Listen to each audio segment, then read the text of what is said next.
बड़ी खबर राजधानी भोपाल से मध्य प्रदेश में महंगाई को लेकर संत समाज उतरा मैदान में। मध्य प्रदेश शिवराज सरकार पर निशाना साधते हुए श्री श्री 1008 वैराग्य नंद उर्फ मिर्ची बाबा ने कहा कि शिवराज शर्म करो, प्रदेश की जनता महंगाई से जूझ रही है। बातें बड़ी बड़ी करते हैं शिवराज। गरीबों को निःशुल्क राशन वितरण के नाम पर लाखों रुपए करोड़ों रुपए प्रचार प्रसार सामग्री में खर्च किए। इस महंगाई के दौर से प्रदेश की जनता गुजर रही है। संत समाज के साथ समर्थन में प्रदेश की जनता को आना चाहिए। तो वहीं रामदेव बाबा पर तंज कसते हुए कहा कि रामदेव बाबा देश को ठग रहे हैं। महंगे महंगे क्रीम पाउडर साबुन कई तरह के प्रोडक्ट ठगी के नाम पर बेचे जा रहे हैं। यहाँ भारत संतों की भूमि है। संत न डरे हैं और न डरेंगे, ना ही झुकेंगे। मैदान में खड़े रहेंगे, जनता के हित में लड़ेंगे। भोपाल से नेत्राम पटेल की खास रिपोर्ट। भारत माता की जय हो। गौ माता की जय हो। देखिए, ग्वालियर ही नहीं, मेरे लिए संपूर्ण देश मेरा है और ये देश मेरा है, समाज मेरी है। मैं विषय केवल वो लेके चल रहा हूं जो स्वाभाविक करके आज जनता त्रायमाम बोल रही है, परेशान है। आपको मालूम होना चाहिए कि ये लोग इस विषय को कहते थे कि पेट्रोल हम कम करेंगे। आज पेट्रोल चरम सीमा से ऊपर है, डीजल चरम सीमा से ऊपर है, सरसों का तेल चरम सीमा से ऊपर है। यंग बच्चों को रोजगार नहीं है, गरीब की व्यवस्था नहीं है। उसके बाद में आप अंदाज लगाइए, गौ माताओं की स्थिति इतनी खराब है कि कमलनाथ सरकार में गौ माता को 20 रुपए दिया जाता था।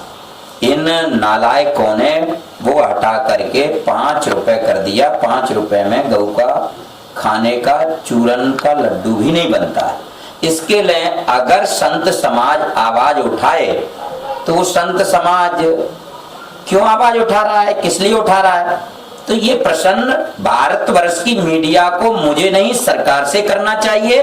और सरकार से करने के बाद में बड़े बड़े च्यवनप्राश और मुंह साफ करने के सावन बेचने वाले रामदेव से भी करना चाहिए कि रामदेव आज मौन क्यों ले लिए हैं? क्या साधु सरकार के दबाव में रहता है? साधु को क्या डर? यही बाबा रामदेव, आप लोगों को मालूम होगा, पूरे भारतवर्ष में यात्रा निकाल रहे थे, आज मौन लेकर के बैठे। अरे संत समाज पर कलंक मत बनो। हम संत समाज हैं, हम समाज की रोटी खाते हैं, इसलिए हमें आंदोलन करना पड़े, धरना देना पड़े तो देंगे।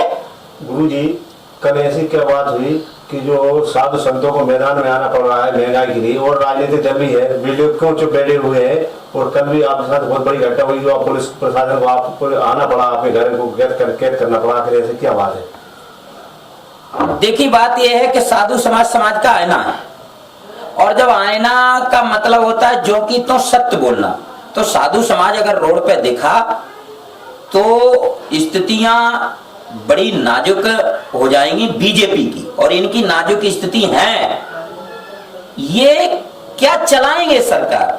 जबरन के मुख्यमंत्री, कुंभ घोटाला करने वाले मुख्यमंत्री, व्यापम घोटाला करने वाले मुख्यमंत्री, आटा घोटाला करने वाले मुख्यमंत्री। और तो मैं तुमसे क्या कहूं, घोषणा वीर अगर मध्य प्रदेश में कोई है तो सबसे बड़ा घोषणा वीर मुख्यमंत्री अभी है। घोषणा कर रहे हैं, मैं सन्यासी होकर पूछ रहा हूं, मीडिया के चैनल बताए ना कि दतिया में अभी घोषणा करके आए हो, उस घोषणा को 1 महीने में पूरी करोगे कि सरकार जब निपट जाएगी तब पूरा करोगे? निपटना तो तय है, इनका फाइनल है, निपटेंगे। देखिए, भारतीय जनता पार्टी इस देश में राम का नाम लेकर के आई। ये धर्म के ठेकेदार बनते हैं और धर्म का नाम लेकर के अधर्म कर रहे हैं।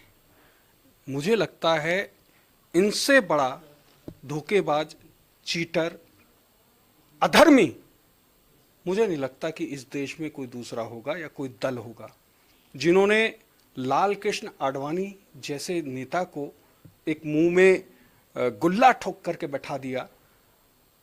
ये भारतीय जनता पार्टी की सरकार नहीं है, ये मोदी सरकार है। और मोदी कहीं ना कहीं कुछ उद्योगपतियों के द्वारा चलाए जा रहे हैं, यानी कह सकते हैं कि ये उद्योगपतियों की सरकार है। इसीलिए देश की सारी संपत्तियों को बेचने का काम मोदी सरकार कर रही है, ये भारतीय जनता पार्टी की सरकार नहीं है।